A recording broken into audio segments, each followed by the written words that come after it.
اس ایک غلطی کی وجہ سے اکثر لوگ فرض نماز تک پڑھنا چھوڑ دیتے ہیں، کیونکہ انہیں یہ کہہ دیا جاتا ہے کہ اگر تم فرض نماز کے ساتھ سنت نوافل نہیں پڑھو گے تو تمہاری نماز ہی نہیں ہوگی بلکہ گناہ ملے گا۔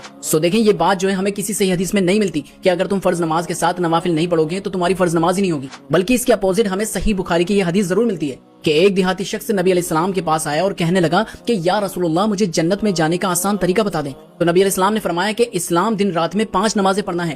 تو اس نے کہا بس اس کے سوا تو اور مجھ پہ کوئی نماز فرض نہیں۔ تو آپ علیہ السلام نے فرمایا کہ نہیں، مگر اگر تو نوافل پڑھے تو اور بات ہے۔ اسی طرح پھر آپ علیہ السلام نے رمضان کے روزے اور فرض زکات دینے کا بھی حکم دیا، اور اس نے وہی کہا کہ اور تو کوئی روزے اور صدقات مجھ پہ فرض نہیں ہے۔ آپ علیہ السلام نے کہا کہ نہیں، مگر اگر تو نوافل روزے رکھ لے تو اور بات ہے، اور نوافل صدقات دے تو اور بات۔ تو یہ سن کر اس شخص نے کہا کہ قسم اللہ کی میں اس میں نہ بڑھاؤں گا نہ گھٹاؤں گا۔ تو آپ علیہ السلام نے کہا کہ اگر یہ سچا ہے تو اپنی مراد کو پہنچ گیا۔ اب مجھے بتائیں کہ کیا نبی علیہ السلام نے اس شخص سے یہ کہا کہ اگر تو نوافل نمازیں نہیں پڑھے گا تو تیری یہ فرض نمازی بھی نہیں ہوگی؟ نہیں نا، بلکہ آپ نے تو اس شخص کو جنت کی بشارت دے دی صرف فرض عبادت ادا کرنے پر۔